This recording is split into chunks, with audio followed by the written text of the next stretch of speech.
وبوعدكم ان انا هقلب الدنيا، وفي خلال 24 ساعه انا هجيبه بنفسي. حسن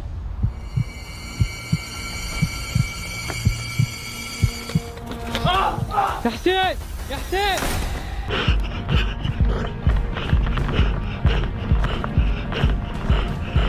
اللي حصل فيه ايه؟ حسين فين؟ حسين حد شده جوه.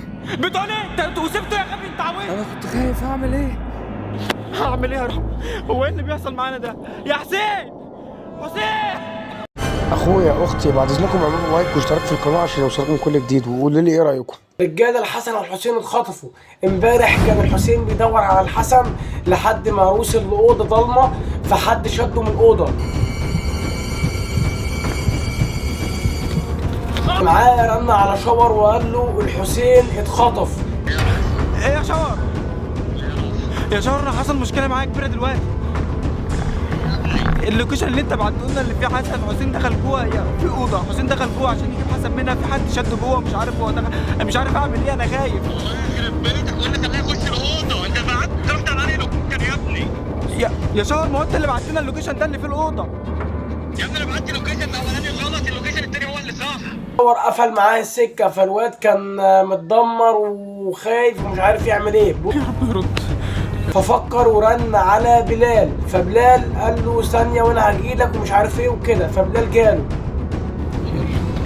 حسين!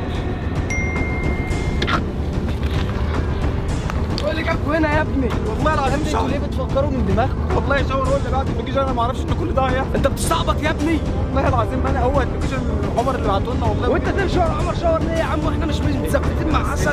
ما هو ده اللي قال لنا. احنا عايزين نفهم بس دلوقتي ايه اللي حصل بالتفصيل. احنا لما كلمنا هو شاور هو بعت لنا 2 لوكيشن. هو بعت لي 2 لوكيشن، واحد هنا واحد في مكان تاني على بعد 30 دقيقة. واقرب لوكيشن لينا كان هنا. يا عم لا هو ايه اللي لا وانا جايبكم عشان تقولوا لا؟ انا قلقان عليه هو جوه والله يا رب. ما انت رأفت يا ابني، كان عامل ازاي رأفت؟ يا رأفت، هو انتوا عقلكم كان فين يا حبيبي؟ طب ايه الصوت اللي بتحصل دي؟ هو يعني انا جايبكم عشان تقولوا الصوت اللي بيحصل ده؟ ما انا كنت هنا لوحدي. ايه اللي جابكم المكان ده؟ والله انا مش ذنبي. ايه الصوت ده؟ ايه الصوت ده؟ ايه الصوت ده؟ خد يلا تعالى خليك هنا. وحصل اللي حصل. دعواتكم يا رجاله للحسن والحسين، دعواتكم.